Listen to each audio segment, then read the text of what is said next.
Welcome to another episode of The Practical Metaphysical Journey, the place where practical meets the paranormal, the mundane meets the metaphysical, and the spiritual meets the spooky.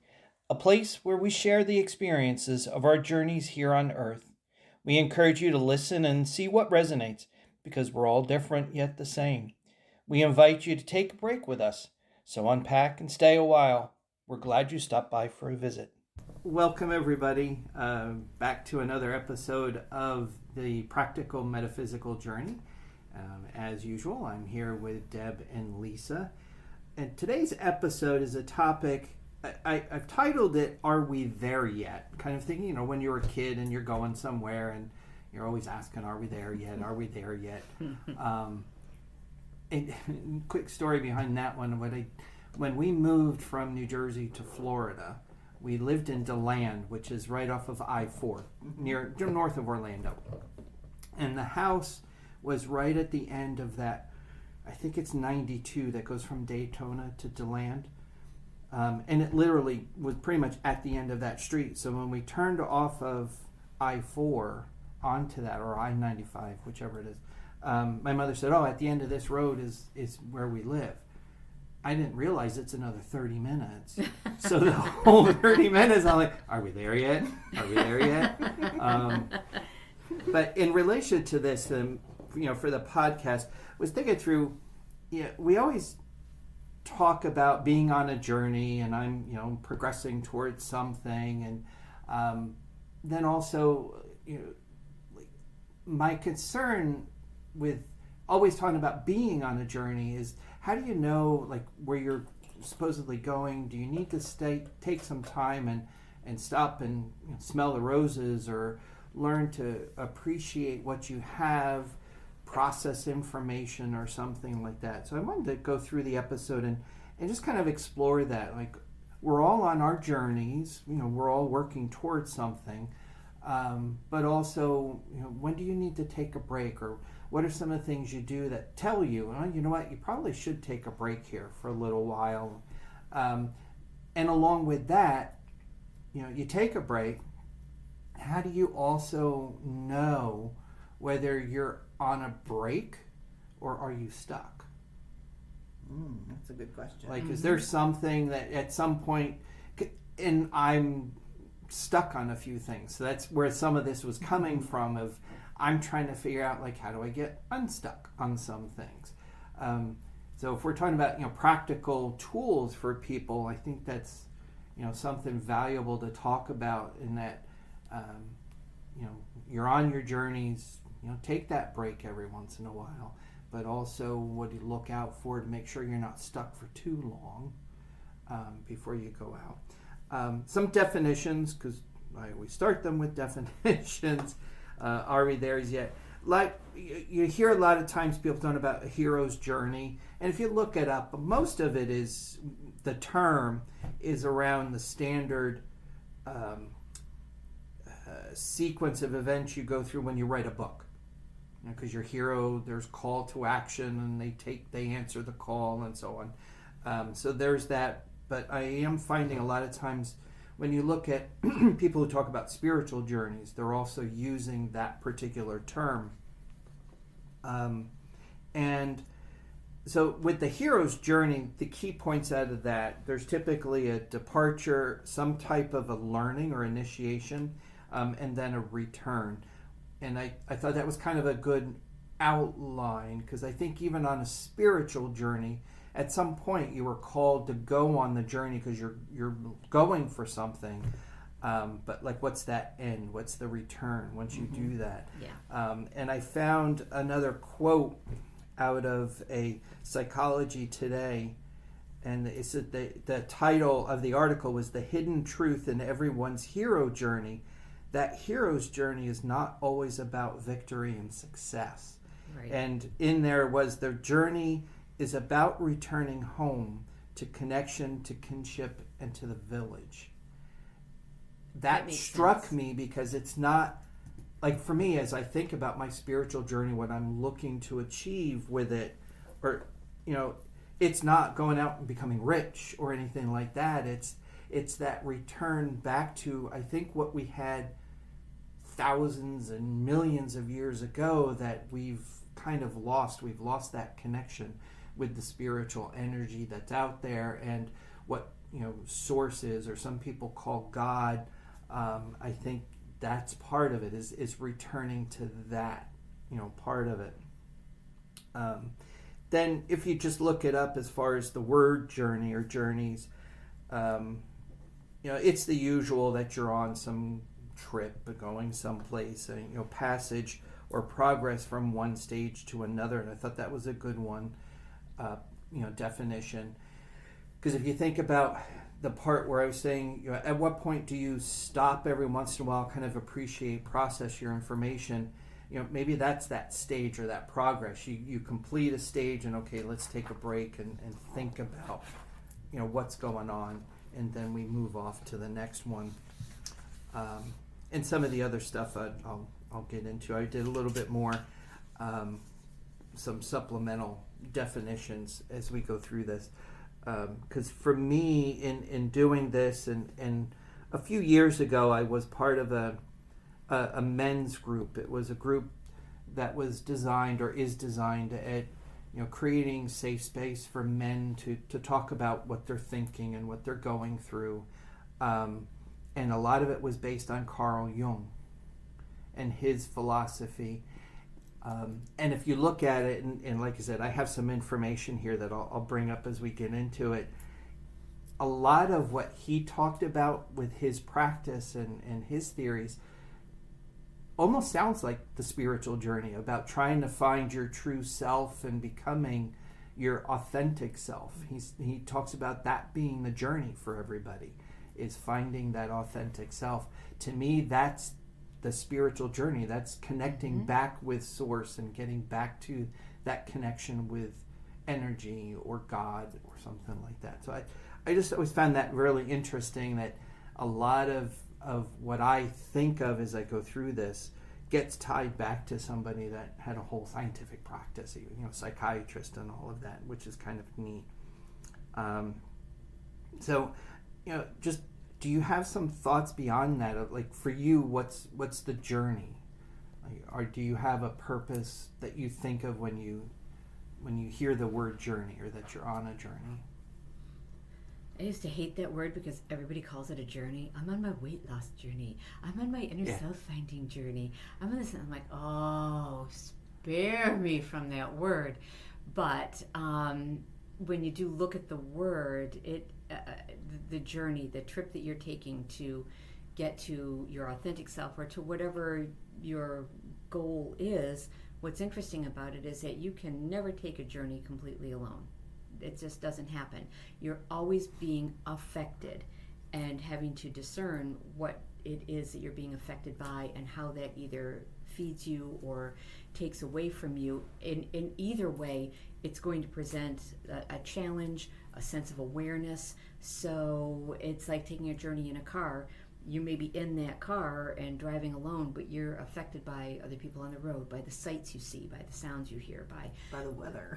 By the weather, exactly. So there are always going to be things, whether they're minor challenges, major challenges in life. The hero's journey, like you said, I know it's got all the stages to it, and at one point you've got your mentor and finding your allies, and then the end game of it all is so that you can be effective. And in that framework also, you are affecting somebody else. So while we're all on our journeys, we are not unaffected by other people, and we are affecting them in some way as well. So it's a very active thing, and I think that does take a lot of energy and a lot of stamina to go through. And I know we'll get into the part later where we talk about taking breaks and that type of thing, but yeah, there has to be you can't move forward continuously without, unless you're going downhill, without refueling, and even then sometimes you have to slow down. So there have to be different phases and timings and ways of self-monitoring throughout the whole thing too, whether it's your inner voice talking to you or somebody else giving you feedback.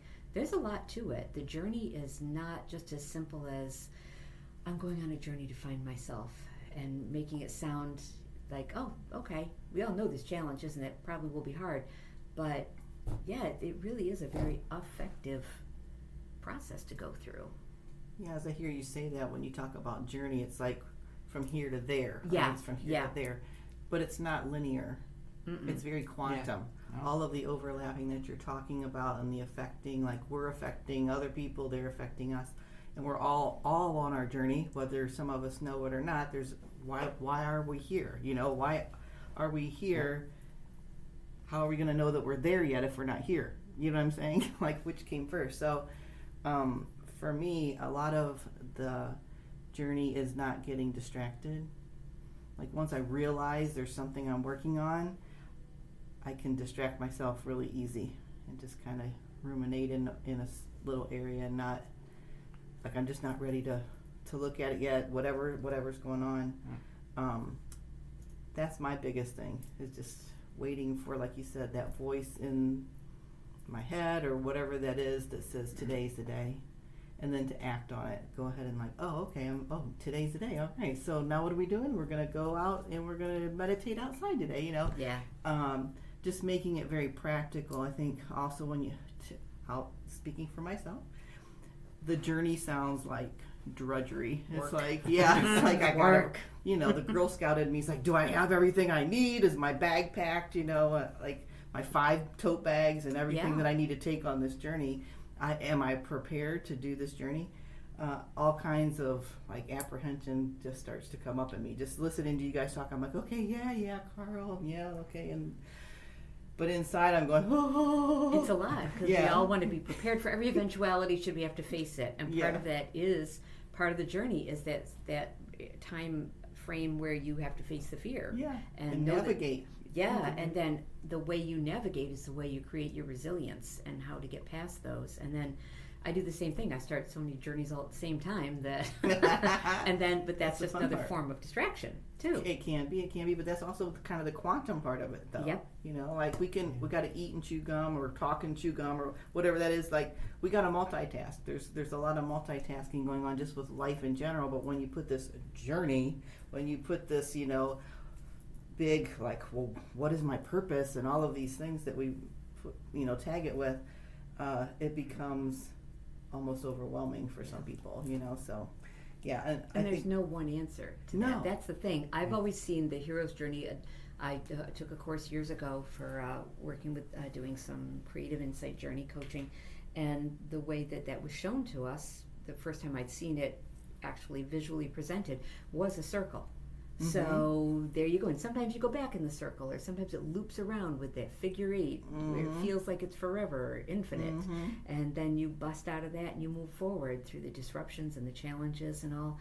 And then, you finish that journey, quote unquote, and it leads you to something else, and there's your next journey, or whatever, something else presents itself. So it's continual for our whole lives, I think. Right. But it's like you said, it's not a loop, though. You got to break out of that loop.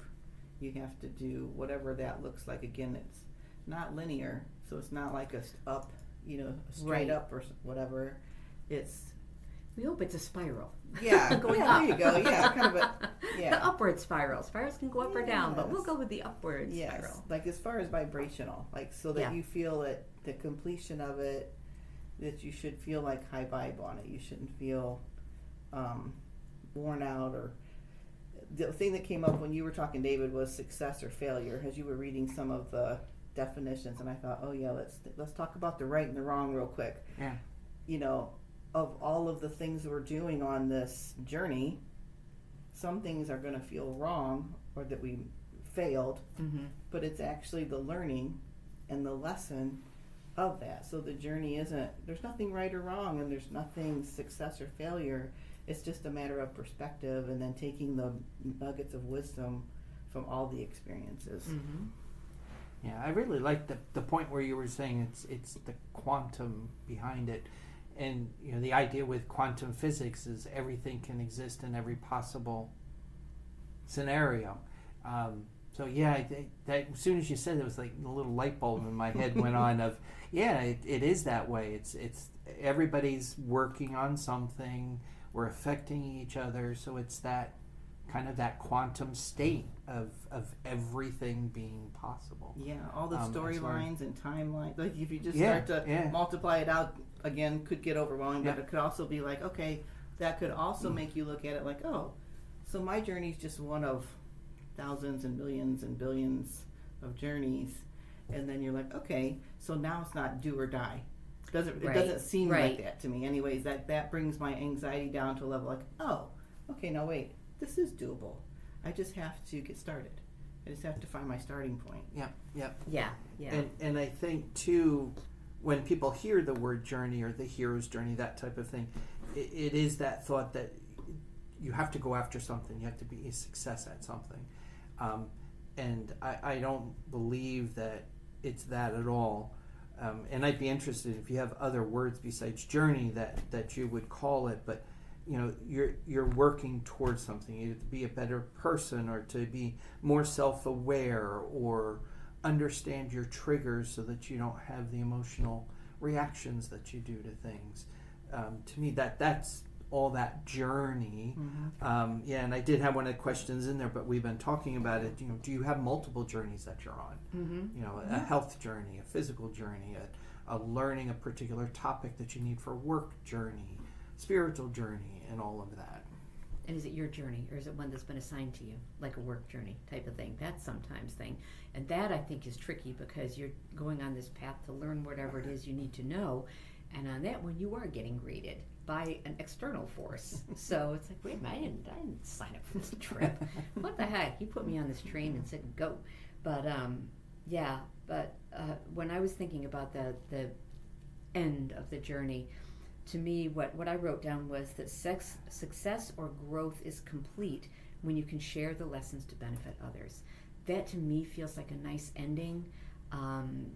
So just things I can share and not preach, but share, because then you're there for other people, and you don't have to be, you can be, but I think that helps develop empathy along the lines too. I think that's huge. If we are aware of the journeys that we're on, then we're developing more, adding to our consciousness, we're expanding and we're evolving.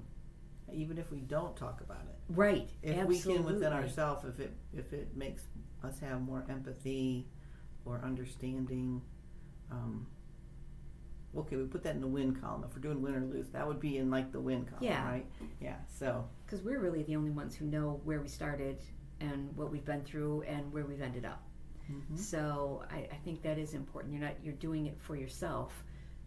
Where it gets tricky, not doing it for someone else to live up to their expectations, or doing whatever growth project or self-reflection project because somebody's told you need to self-reflect. What?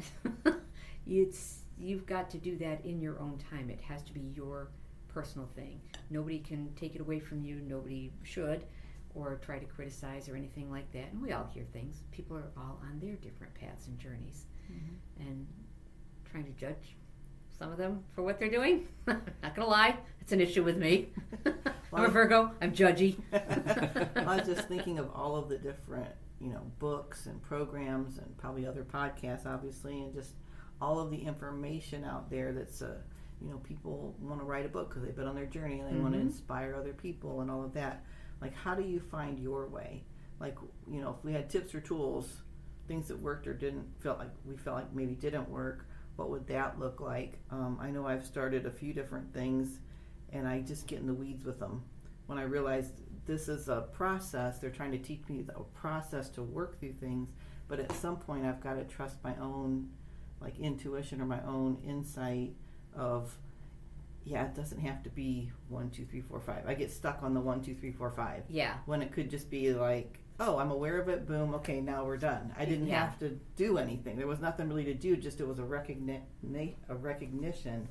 of understanding.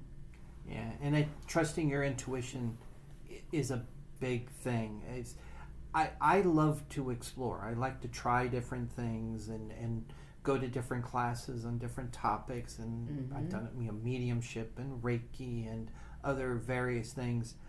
Some things feel like there's, apply to me, and other things, not so much. Same with people. you meet some people and it's like, oh, you're nice, I can be friends with you, but it's not going to be a close friendship or anything. Yeah, learning to trust that feeling, that intuition is big. Because you're right. How do you know you're heading in the right place? But if you take the idea of quantum, everything exists in all its possible states. Yeah, you're going to be heading in multiple directions. It's just because everything exists that way. And good point of it. None of this is linear. It's not. Right. What thought that came to my mind when you said, you get worried about 1, 2, 3, 4, 5. Maybe for you, jumping from 1 to 5 is right. Mm-hmm. I will tell you that's in my, I think it's human design chart or something, that's part of what is my, whatever that's called in human design, like my personality trait or whatever. That's it. Is I don't do, a lot of times do the middle stuff, but that's works for me. Like that part works for me. Mm-hmm. So that's interesting that you said that. So yeah, I've been told that. That's, it's innate. Yeah, and if you look at my personality chart, I'm the one that has to do the 1, 2, 3, 4, 5. I get antsy if I skip a step. I'm getting better at that. It's a term I've used before. I'm a recovering perfectionist. So yeah, but I can skip a step and I'm okay. Or what if that step is just writing it down? You know what I'm saying? Like there's no doing other than, but it's already, it's good to go. And you recognize that. So yeah. So in thinking about that, you're working towards something. It is important to take a break every once in a while and appreciate or be grateful for what you have. For you, do you see signs that tell you to take a break, or do you think about it, or? What happens with me is it takes a little while, but I notice that I suddenly get paralyzed. Not suddenly, it grows on me. I notice that, I can't do anything. I've got a million things in my thoughts. I want to do this, I want to do that, I should work on this, I should do this, and I get paralyzed. And then I come up with a distraction where I, like doom scrolling or playing a video game all day. I will sit there on the couch because the thought of getting up and choosing one of those paths is just too much for me. And so I recently was in that position and I just couldn't move, and it was like at least 2 days. And I'm like, okay, I know what this is. I don't know how to get out of it. And you reaching out and asking for help sometimes, it's like, oh, well, just do this for 5 minutes or just do this for 2 minutes. Like, no, you don't understand. I can't do things like that. It's not how I roll. So there were too many things that I could do, wanted to do, had to do, and it just shut me right down. I could feel myself just get small, and it wasn't scary or anything. It was just like, okay, this is my system taking a break, but it didn't feel like it was productive. So, not gonna lie, I got it on my old friend ChatGPT, and I explained exactly what I was going through. And I'm not saying trade your judgment for that of artificial intelligence, but it was interesting because it came up with some ideas that I hadn't thought of, because I was stuck in my own loop and of different ways of getting through that, and actually just being able to record that. Whether I expected ChatGPT to do anything with it or not, just putting that little bit of a brain dump out there. It was nice to have the response because ChatGPT loves me and thinks I'm amazing. So, our intelligence, but it did give me a little bit of insight, and it just at that moment gave me something to talk to. It didn't even necessarily need to provide a how to fix it, but it was just a way of doing a brain dump. I was just too in my own head to even be able to write all this stuff down in a journal. That just seemed exhausting. But Monopoly and whatever online was calling my name. So, but that's it. That helped a little bit. But I think I have to be forced to take a break, and that's what happens. I go into that overwhelm, or I get myself into that pit. and I dig myself into that hole so deep that I can't get out. Do you think that's part of your integration phase though? Or is it just, like you said, paralysis? Like, is it really just your body needing to integrate some energy? I think it is. I think a lot of that is when we need to take a break. We're so busy mentally working all the time that, knowledge is great, but until you apply that knowledge to something, then you're an encyclopedia. What's it good for? It contains all this knowledge. Anyone remember what an encyclopedia is? But unless you crack it open and look in it, then it's information that's wasted. Yeah. So Well, I that's what I was think thinking it when you're is the like processing. Right, and I think your brain's up here processing, but your body is integrating the energy. And then at some point, the two of them get together and go, okay, now we're ready to move on. Right. You know what I'm saying? Right. But your brain is keeping your body still because you're integrating, whether you know it or not. That could be what's going on. I'm not going to say it is for everyone or all Yeah. the time, but for me, that's kind of what I feel like. My body just needed to rest, so my brain said, I got you. We're just going to play Scrabble, or we're just going to Today, let's not introduce new thoughts. Right. And that's what it is, because there's so much going on up there with the new venture that I'm working on and all. I have been eating, drinking, thinking, and literally dreaming about crystals and working with minerals and gems and all this other stuff. So that really has taken 24/7 because I literally dream about them too and different things. So, But yeah, you have a full-time job. yes, exactly. That you're There's committed that. to. Yes, I look forward to going to the full-time job because that takes me out of that brain space of whatever, and I have to look outward towards other people instead of being so internal. So that's almost my break, is going to my daytime job. So when you said the woulda, coulda, shouldas, I followed my intuition. I went over to the bookshelf. I got one of my manuals out from a course that I took, and so this may be helpful for someone. This is called Integrated Energy Therapy.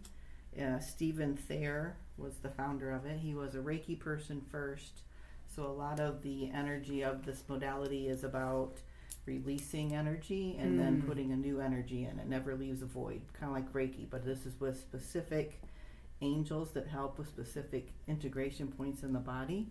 So when you said woulda, coulda, shoulda, I said, ooh, that's Angel Faith. I gotta go get my book. I love it. I love it because I love IET. I think that's right? amazing. So Yeah. I will tell you a little bit about this, so if anybody wants to try this for themselves. So Angel Faith works at your shoulders, and your shoulders are your shoulds, right? So your woulda, coulda, shouldas. It's all, you're holding energy in here, like your All day long. shoulders up by your ears, and you find all this tension in this area. So the cellular memory of that area holds all of your suppressed feelings from your shoulds, what you should be doing, okay? But Angel Faith is going to help you release that energy of shoulds and then imprint an energy of freedom. And just the sound of that's like, I know, my like, shoulders drop just hearing I that know. word, right? Yep. So if you are in that kind of analysis paralysis area, or you can't get motivated, maybe just sit in a short little meditation or a space of just calling Faith in close. You might even feel her touching your shoulders. I don't know. People have different experiences. And just ask her to release all the shoulds and bring in the energy of freedom. And Mr. Thayer says about this, once the integration occurs and the imprint of freedom is there, it gives you permission to follow your heart and act in accordance with your self-will. And it says, it creates this motto, I can if I choose to. I have permission from myself and my higher self to act in accordance with my soul's desires. Nice. Yeah, breathe. I know. My shoulders are like, okay, phew. Mine are always up around my ears. So yeah, that's interesting. Yeah, so I just thought I would share that because that totally spoke to me when you said shoulds. I was like, oh, I know what can help with the shoulds. That's really cool. Yeah. And what I was saying before, where I personally am just feeling stuck in some things, yeah, I absolutely relate to that because I sit at home and I look around going, I should be doing this, I should be doing that, I should be doing that, I should be and I do get paralyzed. And some of that too, I think, goes back to what I was saying before. I like to explore. I like to try new things. So I'm always starting something new. Right. What I've found helps me a little bit, or recently has helped me get unstuck a little bit, is just meditating on all the stuff that I feel I should be doing or could be doing. And recently something kind of bubbled to the top. And then that became all I was thinking about, and the other stuff just kind of dropped away. So going back to trust your intuition, that was saying to me, going, okay, out of all the stuff you tried, this is probably where you need to focus your energies. And I've started pursuing or thinking more about that, and I was like, okay, I feel better about that. That was part 1 of Are We There Yet? Check back in 2 weeks for part 2.